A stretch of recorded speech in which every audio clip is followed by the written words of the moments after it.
స్థానిక సంస్థల ఎన్నికలకు సంబంధించి అయోమయానికి ప్రభుత్వం తెరదించాల్సిన అవసరం ఉందని బీజేపీ సీనియర్ నాయకులు ఈటెల రాజేందర్ డిమాండ్ చేశారు.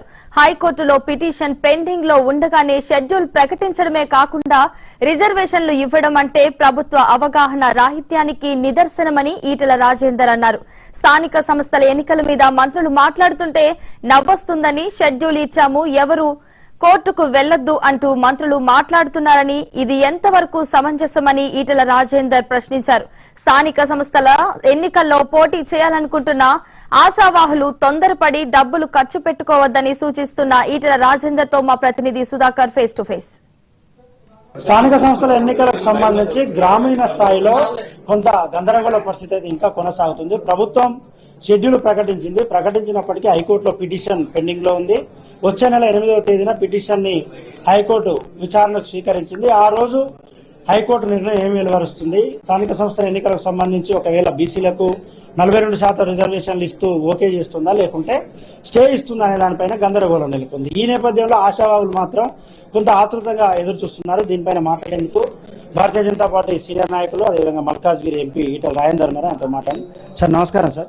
ఈ గ్రామ స్థాయిలో మీరు గ్రామీణం నుంచి రాజకీయాలను చాలా చూసుంటారు. స్థానిక సంస్థల ఎన్నికలు అంటే చాలా వ్యయప్రయాసాలకు సంబంధించినవి. ప్రభుత్వం షెడ్యూల్ ఇచ్చింది, రిజర్వేషన్లు ఇచ్చింది. గ్రామాల ఖర్చు పెట్టకుండా ఉండలేని పరిస్థితి. ఖర్చు పెడితే ఒకవేళ కోర్టు స్టే ఇస్తే మళ్ళీ ఈ ఖర్చు అంతా వృధా అయ్యే అవకాశం ఉంటుంది. ఏం చెప్తారు సార్ మీరు? ఒక్క మాటలో చెప్పాలంటే, వార్డు మెంబర్ కావాల్సిన నుంచి మొదలుపెట్టి జిల్లా పరిషత్ చైర్మన్ కావాలనుకున్న వరకు అయోమయంలో పడ్డారు, గందరగోళంలో పడ్డారు. ఈ గందరగోళం, ఈ అయోమయాన్ని చెరిపేసిన బాధ్యత, నివృత్తి చేయాల్సిన బాధ్యత ప్రభుత్వం మీద ఉంటుంది. ఒక్కొక్కరు ఒక్కొక్క రోజు స్టేట్మెంట్ ఇస్తున్నారు. నేను ఒక్కటే అడుగుతా ఉన్నా, పొన్నం ప్రభాకర్ గారు ఎవరు కోర్టుకు పోవద్దు, సహకరించమని చెప్పి, సరే పొలిటికల్ పార్టీలను అప్పీల్ చేసిండు. పొలిటికల్ పార్టీ లీడర్లు ఎవరు పోరు.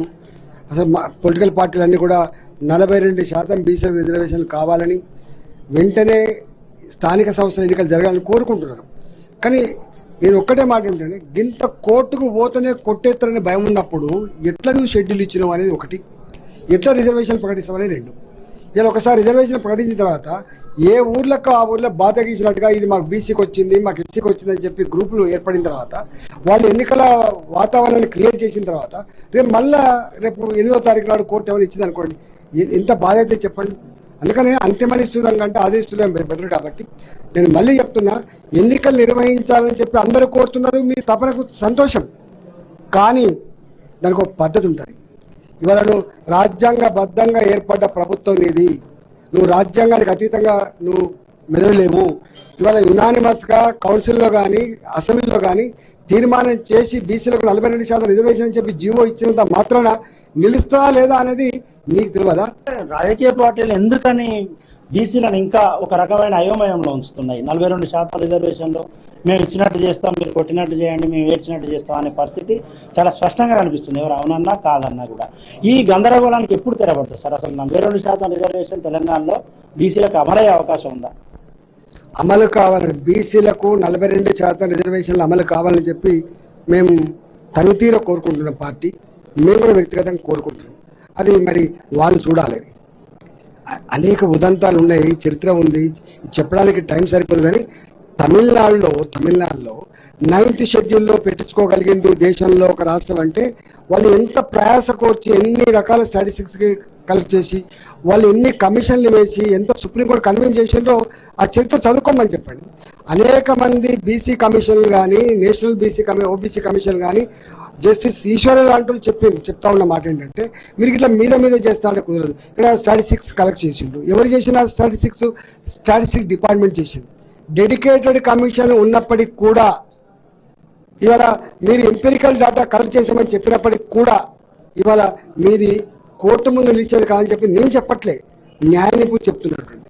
కాబట్టి మీరు చూసుకోవాలి, తమిళనాడు ప్రభుత్వం ఏం చేసి 9th షెడ్యూల్లో పెట్టించుకోగలిగిందో, 69% రిజర్వేషన్ కాపాడుకోగలుగుతుందో వాళ్ళను స్టడీ చేయండి, వాళ్ళు చెప్పినది చేయండి. ఇవాళ రాహుల్ గాంధీ గారు వస్తారు, తెలంగాణ మాకు ఆదర్శం అని చెప్పి. నేను ఇంకొక మాట అంటున్నా, మీకు నిజాయితీ లేదనడానికి ఒక చిన్న ఎగ్జాంపుల్ చాలు. ఇవాళ 15 మంది మంత్రులు ఉన్నారు, ముఖ్యమంత్రులు సహా, స్పీకర్ ఉన్నారు, అందరు ఉన్నారు. ఇవాళ 15 మంది మంత్రులలో బీసీలకు నువ్వు ఇచ్చిన రిజర్వేషన్ ఎంత చెప్పండి? నువ్వు 42% చెప్తున్నావు కదా, ఇచ్చింది 3 మంత్రులు కదా.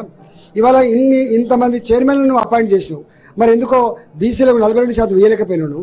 అంటే ఏ చట్టం అడ్డం రాని కాడ ఇవ్వడానికో నీకు చేతులు రాలే, కానీ చట్టం అడ్డం వస్తున్న కాడ మాత్రం నువ్వు ఇచ్చినట్టు చేసి ఇలా బ్లఫ్ చేసే ప్రయత్నం చేయడం మంచిది కాదు. ఓకే, రాష్ట్రంలో జరుగుతున్న రాజకీయ పరిణామాలు మీరు చూస్తున్నారు. భారతీయ జనతా పార్టీకి సంబంధించిన ఎంపీలు మాట్లాడుతున్నారు, అరవింద్ కూడా మాట్లాడారు. వచ్చే ఎన్నికల వరకు బీఆర్ఎస్ ఉండదు, అది బీజేపీలో విలీనం అవుతుందని. మీరు బీఆర్ఎస్తో చాలా క్లోజ్గా మూవ్ అయిన నాయకులుగా బీఆర్ఎస్ రాజకీయ భవిష్యత్తు ఎలా ఉండబోతుంది సార్? ఇక అది వారు చెప్పింది కదా, వారి అభిప్రాయం, అది నేను కామెంట్ చేయను దాని మీద. మొత్తంగా చూస్తున్నాం, బీసీ రిజర్వేషన్లకు సంబంధించి చిత్తశుద్ధితో అమలు చేసి గ్రామీణ స్థాయిలో ఉన్న గందరగోళాన్ని, అయోమయాన్ని రూపుమాపాల్సిన అవసరం ఉందని బీజేపీ నాయకులు మల్కాజ్గిరి ఎంపీ ఈటెల రాజేందర్ అభిప్రాయపడుతున్నారు. కెమెరామెన్ సదానందంతో సుధాకర్, మహాన్యూస్ వరంగల్.